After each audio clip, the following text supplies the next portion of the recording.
Heredity and evolution. बेटे कल हमने टेक्सुअल क्वेश्चन किए थे, तो आज रिमेनिंग टेक्सुअल क्वेश्चंस हम कर रहे हैं, तो दैट आर वेरी इंपॉर्टेंट। तो first question is what are fossils, what they tell us about the process of evolution. इसका मतलब है फॉसिल। जो फॉसिल होता है बेटे, इसको हम हिंदी में बोलते हैं जीवाश्म। पहले भी आपने किया होगा ये, ठीक है। तो इसको अगर हम एवोल्यूशन में इसका क्या रोल है, तो इसके बारे में आज हम पढ़ेंगे। सबसे पहले आपको ये पता होना चाहिए कि फॉसिल्स होते क्या हैं। देखो, fossils are the preserved remains tracks और traces of organisms that lived in the past. पिछले जो जीव थे, ठीक है, वो जब मिट्टी में दब गए, जब वो हार्ड यानी उनकी बोन्स वगैरह नीचे मिट्टी ऊपर सेडिमेंट्री रॉक्स के ऊपर दब गई, जैसे ये है, हमको इसको दबाते हैं, ठीक है। जब हम ऊपर वाली लेयर को करते हैं तो ये तो डिकम्पोज हो जाएगी, यहाँ पे इसके कुछ निशान रह जाएंगे, तो उन निशानों को हम फॉसिल्स बोलते हैं, जिससे कि हमें ये पता चलता है कि पुराने टाइम में, आज से हजारों साल पहले जीव कैसे थे। किसी ने किताबें नहीं लिखी थी, तो सिर्फ उनके रिमेन्स, उनके बचे हुए जो इम्प्रेशंस थे, उनसे इम्प्रेशंस से हमें पता चला, तो उनको फॉसिल्स कहते हैं, वो रिमेन्स हैं। Fossils have been found linking all major groups of vertebrates. इससे ये पता चलता है कि पहले ये जीव थे, फिर ये थे, इनका आपस में लिंक क्या है। तो अगर इससे ये जीव बने, इससे ये जीव बने, तो इन जीवों में आपस में क्या लिंक है, क्या कड़ी है, ये कौन जोड़ता है? फॉसिल्स। तो इसकी सिग्निफिकेंस का मतलब होता है इम्पॉर्टेंस।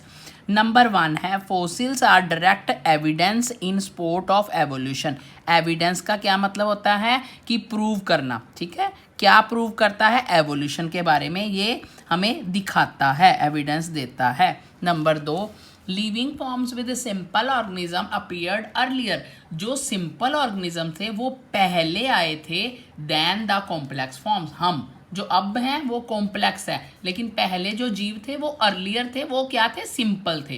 वी कैन कंक्लूड, हमें ये पता चलता है, because fossils are the lower layer of the earth of the simple age to the fossils of the upper layer. देखो, जैसे कोई चीज़ दबती है, ये नीचे दबगी पुरानी, ठीक है, इसके ऊपर मिट्टी आ गई, इसके ऊपर अगले जीव आ गए, इसके फिर मिट्टी आ गई, फिर आगे जो ऊपर वाली लेयर में जीव मिलेंगे वो क्या होंगे? नए होंगे। जैसे जैसे हम नीचे जाएंगे, वो जो लेयर्स हैं नीचे नीचे हैं, और वो कितने होंगे? वो पुराने होंगे। ऊपर वाले नए, नीचे वाले पुराने। इस लाइन का ये मतलब। Number 3, several forms bearing intermediate characters indicate the transmissions from an earlier simple to the later complex form fossils of archaeopteryx. ये एग्जाम्पल है, ठीक है। पहले हम हाफ लाइन का मतलब समझेंगे। इसका मतलब है कि जब हम फॉसिल्स को पढ़ते हैं तो उससे हमें ये पता चलता है कि सिंपल से कॉम्प्लेक्स आए, अर्लियर सिंपल, यही वाली लाइन दोबारा आ रही है। एग्जाम्पल है, इसमें आपस में लिंक क्या है? एक फॉसिल मिला जिसका नाम था आर्कियोप्टेरिस, ठीक है, ये स्पेलिंग है इसके। ये क्या था? ये एक लिंक बना दिया उसने कि पहले जो जीव थे वो रेप्टाइल्स थे। रेप्टाइल्स क्या होता है बेटे? जो रेंगने वाले होते हैं उनको बोलते हैं रेप्टाइल्स। एंड देन बर्ड्स, पहले रेप्टाइल्स आए फिर बर्ड्स। इन दोनों के बीच में एक जीव आया जिसका नाम था आर्कियोप्टेरिस। अब आर्कियोप्टेरिस में कुछ करैक्टर रेप्टाइल्स वाले थे, कुछ बर्ड्स वाले थे। तो इस दोनों लड़ी को जोड़ने के लिए एक जीव आए, उसमें कुछ गुण तो पीछे वाले आ गए, कुछ अगले वाले आ गए। तो archaeopteryx is the link between reptiles and birds. This bird has wings, ठीक है, यानी कि ये जो आर्कियोप्टेरिस था, चाहे उसमें कुछ करैक्टर्स रेंगने वाले थे, लेकिन उसमें विंग्स भी थे, जिससे ये पता चलता है कि आगे बर्ड्स आने वाले हैं। Unlike birds, it had teeth and a long tail. लेकिन उसमें कुछ तो चीज़ें बर्ड्स जैसी थी, विंग्स। अनलाइक का मतलब नहीं मिलती थी। क्या चीज़ उसकी नहीं मिलती थी? Teeth and long tail. ये किसके करेक्टर आए? उसके रेप्टाइल्स के। कुछ करेक्टर्स उसके बर्ड्स वाले, कुछ करेक्टर्स उसके रेप्टाइल्स वाले। तो इन दोनों, इससे पता चलता है कि जो बर्ड्स हैं वो रेप्टाइल्स के बाद आए। Number 4, on the basis of fossil records, complete evolutionary history of present day horse has been studied. तो जब आप स्कूल में आओगे तब आप पढ़ोगे कि जो आज का हॉर्स है, ठीक है, पहले जो हॉर्स था उसका आकार था बिल्ली के आकार जैसा, कैट जैसा। तो धीरे धीरे धीरे धीरे धीरे धीरे डेवलपमेंट हुई आपके पास अगर बुक है तो आप वहाँ से इसकी पिक्चर देख सकते हो। ये भी हमें फॉसिल्स से पता चला कि पहले वाले जो हॉर्स थे वो छोटे थे, धीरे धीरे उनकी साइज बढ़ा और आज का जो हॉर्स है वो डेवलप हुआ। तो ये इंपॉर्टेंट क्वेश्चन है, what are fossils and their significance. Hindi में इसको हम बोलते हैं जीवाश्म क्या है, ये हमारे लिए किस तरह उपयोगी हैं। ठीक है, ये हिंदी में मैंने आपको समझा दिया है। नेक्स्ट क्वेश्चन है, why are human beings which look so different from each other in terms of size, colour and look said to belonging to the same species. देखो, चाहे हम जीव जो हैं वो सारे एक दूसरे से बिल्कुल भी मिलते नहीं, साइज भी नहीं मिलता, कलर भी नहीं मिलता, हमारी लुकिंग भी नहीं मिलती, लेकिन we all are belongs to the same species that are the humans. हम सारे क्या हैं? ह्यूमन्स हैं।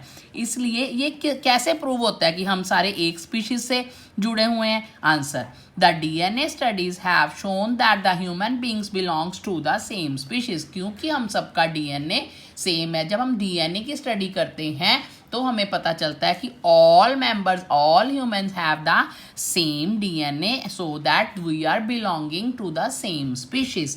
Number 2, number of chromosome is the same, that is 46। या तो हम 23 पेयर कह सकते हैं या 46 कह सकते हैं, हमारे सबके क्रोमोसोम का नंबर सेम है। Number 3, all have originated from a common ancestor. Ancestor का मतलब होता है पूर्वज, हम सब के पूर्वज एक हैं। Number 4, they interbreed among themselves to produce fertile young ones of their own kind. हम अपने सेम स्पीशीज के जीव जो होते हैं, ऑर्गेनिजम्स होते हैं, वो सेम इंटरब्रीड करते हैं, मतलब कि रिप्रोडक्शन हमारे सेम जीव में होती है। ऐसे नहीं होता कि जो डॉग है वो कैट के साथ इंटरब्रीड करेगा, नो, डॉग के साथ करेगा, कैट के साथ करेगी, एलिफेंट के साथ करेगा, वो भी मैमल्स ही हैं। ठीक है, ये भी कैटेगरी मैमल्स में आती है। तो हर कोई जीव अपने जैसे जीव के साथ रिप्रोडक्शन करता है, अपने जैसे जीव उत्पन्न करता है। ये 4 पॉइंट है इस क्वेश्चन के। Number next is short question है, in evolutionary term we said that among, ये हमने 3-4 चीज़ें पढ़नी है, bacteria, spider, fish and chimpanzee have a better body design. इन सब में से किसकी बेटर बॉडी डिज़ाइन है, वाई और वाई नॉट? इसमें से आंसर है chimpanzee have the better body design as compare to other 3। इन तीनों से अगर कंपेयर करें, चिंपैंजी की बॉडी जो है वो डिज़ाइन है बेटर। ठीक है, they are better adapted for locomotion. Locomotion का मतलब क्या होता है? जब हम एक जगह से दूसरी जगह मूव करते हैं, दैट इज कॉल्ड लोकोमोशन। जो चिंपैंजी था दैट इज बेटर दैन, मतलब डिवेल्प था as compare to bacteria, spider and fish. तो इसके बाद जो चिंपैंजी है बेटा, इसके बाद फिर मैमल्स बने, यानी इसमें कुछ मैमल्स के भी करैक्टर थे। इसमें लोकोमोशन भी था, कम्युनिकेशन भी था, बात भी करता था, और इसमें थिंकिंग पावर भी थी, सोचने की शक्ति। ठीक है, 3 पॉइंट है जिससे कि ये बेटर है, locomotion, communication and thinking. Now the next question is, ठीक है, ये करते हैं, how are the areas of study of evolution and classification interlinked. हम कैसे कह सकते हैं, जो एवोल्यूशन है, एवोल्यूशन विकास, और क्लासिफिकेशन का मतलब होता है कौन से जीव पहले आए, फिर हायरार्की। हायरार्की का मतलब होता है जैसे एक सीढ़ी है, एक सीढ़ी के बाद दूसरी फिर आगे, इस तरह जो क्लासेस हैं वो भी पहले कौन से जीव आए फिर कौन से आए, इसको क्लासिफिकेशन कहते हैं। तो इन दोनों का आपस में क्या लिंक है ये पढ़ेंगे। Characteristics are shared by most of the organisms. The characteristics in the next level of classification will be shared by most and not by all. जो characteristics हैं, अगर हम किसी भी चीज़ की क्लासिफिकेशन करते हैं तो उनके लिए हमें किस चीज़ की ज़रूरत होती है? characteristics की। तो हम सबके characters को इकट्ठा करते हैं कि कौन से character किससे मिलते हैं, तो हम उसको क्लासीफाई करते हैं कि ये कैटेगरी में आते हैं। ठीक है, number 2, cell design also indicate there this relationship, कि उसकी जो सेल है, बॉडी किससे बनी होती है? सेल से। जो सेल है उसकी स्ट्रक्चर क्या है, इससे भी इनका रिलेशनशिप बनता है। Groups form during classifications are related to their similarities. ठीक है, हम उसके ग्रुप बनाते हैं कि ये ग्रुप में आता है, ये ग्रुप में आता है। तो हर ग्रुप कैसे बनेगा, उनमें क्या क्या सिमिलैरिटीज़ हैं, क्या क्या एक जैसी चीज़ें हैं, उससे हम ग्रुप्स बनाते हैं। That's it.